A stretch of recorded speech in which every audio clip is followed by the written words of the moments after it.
Salut les filles, donc on se retrouve aujourd'hui dans une nouvelle vidéo donc, qui est mes favoris du mois de décembre. J'ai décidé de ne pas faire de favoris annuels parce que d'une part j'avais pas envie, parce que je me suis dit que j'allais rater quelques produits et même je me rappelle pas vraiment de mes favoris de janvier, février, etc. Donc en fait c'était plus, ça serait plus des favoris de fin d'année plutôt que des favoris sur l'année 2015.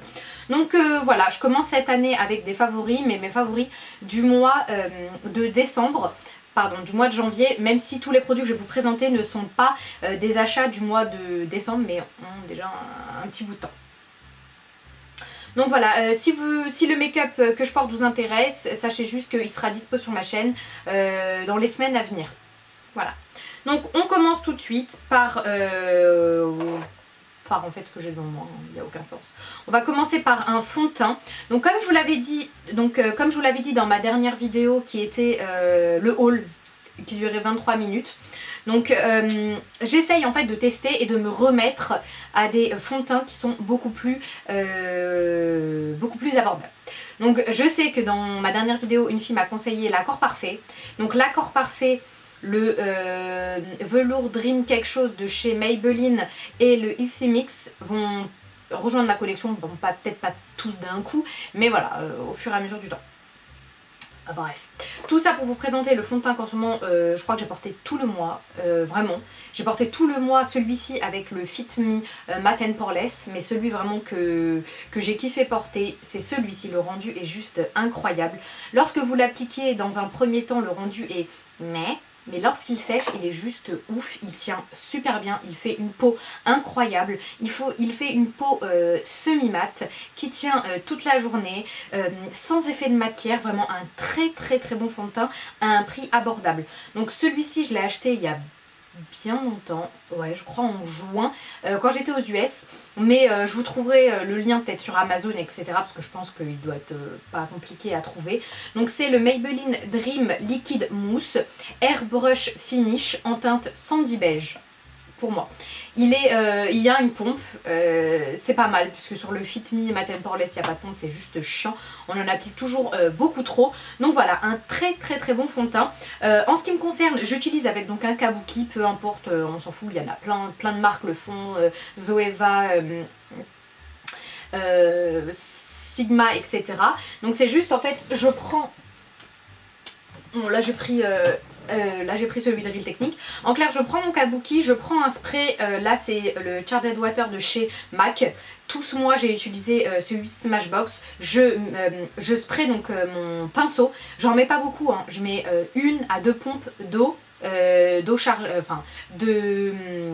de cette brume, pas plus, parce qu'après vous verrez, si vous en mettez trop, vous verrez vraiment l'effet huileux, enfin pas huileux mais l'effet mouillé, le rendu sera juste bleh. Donc vous mettez juste une pompe, surtout si vous avez la peau sèche, le résultat est my god, magnifique. Donc je continue dans mon délire peau sèche vu que j'ai la peau sèche. Je voulais vous présenter une crème hydratante à l'orange, un soin vitaminé énergisant, peau normale et déshydratée de la marque Embryolisse. Donc j'ai entendu énormément parler de cette marque sur YouTube, sur Insta, etc. comme étant la marque pour les maquilleuses. Et je trouve que cette crème est juste ouf. Je l'ai achetée, je l'ai adorée et maintenant je vais peut-être faire un back-off de chez Kiehl's qui était l'une de mes marques favorites en termes de produits soins, et je vais plus essayer en fait les produits Embryolisse. Sachez juste qu'ils ont un Instagram, donc Embryolisse, et qu'ils répondent énormément aux questions, etc. Donc ils m'ont même conseillé des produits et tout pour le dessous de l'œil que je pense acheter dans la journée. Vraiment une très bonne crème. Vu que je parle très vite, je vous mettrai toutes les infos en barre d'infos. Ensuite, un autre produit que j'ai acheté en juin. Je vous l'avais présenté dans mon haul USA, mais je vous en avais plus jamais reparlé. Je vous explique pourquoi. Parce qu'il y a tellement de hype, ça veut dire on en parle tellement partout, que quand je l'ai acheté et je l'ai testé pour la première fois, j'ai été un peu déçue, qu'on soit clair. En fait, c'est pas que je suis exigeante, mais quand j'entends beaucoup parler d'un produit en fait un peu partout, j'ai énormément d'attentes face à ce produit. Et malheureusement je suis très régulièrement déçue, et au début j'avoue que c'est le cas. Plus maintenant parce qu'il est dans mes favoris. Mais bon, voilà, je m'attendais à ce qu'il soit incroyable et il était, voilà, bof. Donc moi, j'utilise surtout ces deux couleurs, donc celle-ci et celle-ci. Donc celle-ci, c'est subconscious et donc la banana, c'est l'Iris. Donc celle-ci pour le dessous de l'œil, sachant que ce n'est pas ma favorite, parce que je la trouve pas assez pigmentée. C'est quand même, voilà, je la trouve pigmentée. C'est pas ça, c'est juste qu'avec ma carnation, voilà, le résultat n'est pas ouf, le dessous de l'œil n'est pas super bien illuminé. Mais la qualité de ces poudres est juste dingue. Voilà, vous savez que mon bronzer favori c'est le Studio Carbon de chez MAC parce que ça s'estompe mais avec une facilité incroyable et je trouve que ces produits, enfin cette palette s'estompe avec une facilité, on dirait que vous êtes, mais vraiment j'ai jamais vu ça. J'utilise donc cette couleur pour faire mon contouring et ça s'estompe avec une facilité, c'est un kiff mais intersidérable. Sincèrement vous pouvez pas vous rater quand vous faites un contouring avec cette palette. Elle est juste incroyable. La bonne nouvelle c'est que la marque Kat Von D arrive, là on est samedi, donc la palette, enfin la marque arrive lundi 1er février donc sur sephora.fr, enfin c'est ce qui est prévu, j'espère que ça aura lieu. Je vous conseille énormément cette palette. Voilà, le seul gros souci, c'est que je n'utilise pas toutes les teintes. Donc lorsqu'elle sortira, lorsque apparemment elle compte les sortir de manière individuelle, je les achèterai plus de manière individuelle que collective. Voilà, je ne sais même pas si ça se dit, je ne sais même pas si je parle français, mais bon. Hein, on continue. Donc un anti-cerne de chez MAC, donc c'est un Mineralize, je l'ai en teinte NC20, c'est celui que je porte aujourd'hui. Alors c'est un anti-cerne assez bien pigmenté, vous pouvez en mettre une tonne. Il hydrate le dessous de l'œil, le rendu est juste hyper naturel, il tient pas super bien, on se le dise. Hein. Voilà, c'est pas du Prolongwear, c'est pas du NARS, c'est pas pareil, c'est pas du tout le même délire. Et contrairement à eux qui sont plutôt asséchants, pour celles qui ont le contour de l'œil très sec, celui-ci est vraiment très hydratant. Le côté négatif de cette chose, c'est que forcément il va moins tenir. Donc il faut vraiment appliquer beaucoup de poudre au-dessus sans en mettre trop pour pas justement casser le but, hein. C'est que l'effet soit naturel, pas cakey. Donc voilà, très très bon anti-cerne, il faut juste en fait savoir l'utiliser. Il tient pas très bien, je préfère vous le dire, je vous dis pas que c'est une bombe atomique et qu'il a que des points forts, il y a aussi des points faibles, c'est sa tenue qui est très très moyenne. Donc on termine avec les produits pour le visage et ensuite on passe tout de suite aux lèvres. Donc pour le produit pour le visage, je vous présente un illuminateur. Donc c'est un illuminateur en édition limitée, c'était le Eau Darling de chez MAC. Donc c'est l'illuminateur que j'ai le plus utilisé, donc c'est l'illuminateur que j'ai le plus utilisé ce mois-ci. Je le trouve juste incroyable. Alors je vais juste vous montrer quelque chose. Donc quand je l'ai acheté, sur les swatchs on m'a dit oui c'est un dupe du Whisper of Guilt.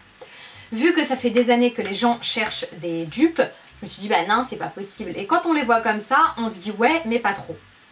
Mais quand on les swatch, enfin voilà, après on va pas faire une analyse, une thèse et une antithèse, c'est la même chose. Donc vous allez me dire mais pourquoi t'as acheté deux illuminateurs? Bah je vous réponds j'en sais rien, clairement. J'en sais rien parce que je suis une tarée. Parce que vu que quand j'ai acheté celui-ci, j'avais pas en magasin celui-là, j'aurais vu que c'était Kif Kif Laborique et bah je l'aurais pas acheté. D'un côté je me dis celui-ci c'est mon favori, oh, bah, normal que celui-ci se le soit aussi. Voilà, très très très joli produit. Voilà, sincèrement, si vous l'avez pas eu en collection limitée, I'm sorry, hein, peut-être que vous pouvez le retrouver, peut-être que enfin, ils vont ressortir, hein. En général MAC ils ressortent, après ils te disent c'est une édition limitée et après d'ici un an ils te ressortent une nouvelle. En attendant, si vous voulez avoir This Glow là, vous pouvez utiliser Opal de chez NARS, n'importe quoi, de chez BK. C'est pas le même prix, hein. Même si ça c'est pas donné non plus, c'est this is not the same price, hein, je vous le dis clairement. Vous allez avoir mal au portefeuille. Bref. On change de sujet hein, et maintenant on passe aux lèvres. 4 produits à vous présenter et pour une fois ils ne coûtent pas la peau du derche. Donc on va parler en termes de combo parce que j'utilise rarement un seul produit, j'utilise toujours un crayon et un rouge à lèvres ou un rouge à lèvres et un gloss. Voilà. Donc on va parler en termes de combo. Donc le combo le moins cher et très joli, c'est le crayon Kiko en teinte 315, le Creamy Color Comfort Lip Liner. Je vous en avais déjà parlé sur ma chaîne, c'est des dupes de ceux de chez MAC, mais pas totalement. La texture me fait beaucoup penser au Prolongwear de chez MAC, les crayons Prolongwear, hein, pas l'anti-cerne, le crayon. Mais voilà, la durée, la texture est la même, la tenue est moins bonne et la façon dont il s'estompe est moins harmonieuse. Mais si vous en foutez de ça, si vous, ce qui vous importe c'est juste la couleur et que vous n'allez pas porter vos rouges à lèvres pendant 17 heures d'affilée, sincèrement, dirigez-vous vers ces crayons. Donc celui-ci c'est le 315. Il est juste là. Donc c'est le Creamy Color en teinte 315 de chez Kiko. Et juste au-dessus, j'utilise un crayon que je kiffe. C'est un Pencil Lip Gloss de chez Kiko en teinte numéro 10. Je crois que ça s'appelle Bois de Rose ou Rose. La couleur est comme ça. Donc en fait, je l'applique juste au-dessus. C'est hyper glossy. La couleur est juste dingue. Et ça a une bonne tenue, une très bonne tenue pour un gloss et une bonne tenue pour un crayon. C'est-à-dire que c'est un gloss, faut pas l'oublier. Donc vous n'allez pas rester 5 heures dessus sans que ça bouge pas. Mais je peux vous dire que 2-3 heures sans que ça bouge pas, c'est possible. Donc kiff. Je le mets au-dessus. Et voilà le résultat du mix. Une merveille pour pas très cher.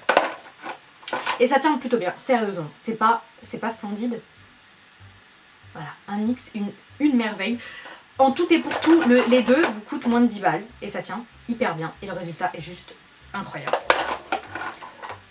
Ensuite, un autre combo. Bon, un peu plus difficile à obtenir puisque c'est des produits américains. Pour celles qui n'aiment pas acheter sur internet, mais pour celles qui kiffent acheter sur internet et sur le nez, why not? Donc celui-ci c'est le crayon lumière de chez Colourpop. Donc ça a été créé par Kathleen Light. Une merveille. Le petit souci, c'est que la pointe part un peu et que le crayon en fait je pense est cassé à l'intérieur. Mais bon on s'en fout, quand on l'applique ça ne se voit pas. Donc c'est un rose vraiment bébé splendide, hyper pigmenté, qui tient super bien. Contrairement au liquide lipstick que je déteste, j'adore les crayons de chez Colourpop et je pense que si je refais une commande, je rachèterai des crayons. Ensuite, une bombe atomique, le liquide Hydra Lipstick ou Hydra Lipstick. C'est le Hydra Matte liquide lipstick de chez Gérard Cosmétiques. Comme je vous le disais dans mon haul, c'est pas une marque que j'affectionne particulièrement. Les rouges à lèvres sont meh. Donc, je me suis dit les liquides lipsticks vont être meh. Mais en fait non, ils sont géniaux. Donc, et en plus ils sont hyper confortables. Bon, ils ne sont pas sans transfert, je vous en avais parlé sur Snapchat, mais la qualité est juste dingue. Donc, je vous le mets juste là. Voilà, ça c'est le nude parfait, qui tient super bien. Voilà, une merveille. Il est là. Une merveille. Voilà. Et ils sont à 11 € sur le site par exemple Beauty Bay. Go ahead. Va commander, je t'attends. Bref, voilà, c'est tout. Bon, je trouve que déjà là c'est bien. Donc, je vous dis juste que j'ai ouvert un Instagram vente si ça vous intéresse. The Beauty Records-vente. Que j'ai mon Instagram à moi où je vous présente tous les produits et que je vous fais plein de photos et que je poste des photos très régulièrement et je réponds à tous vos commentaires. Donc là c'est The Beauty Records. On peut se retrouver sur Snap, The Beauty Records sans le S. Et on se retrouve sur ma chaîne YouTube. Donc n'hésitez pas avant de partir à vous abonner si vous ne l'êtes pas déjà. Vous mettez un pouce vert si vous avez kiffé la vidéo et me laissez un petit com. Voilà, je vous fais plein de bisous, on se retrouve dans une prochaine vidéo. Bye.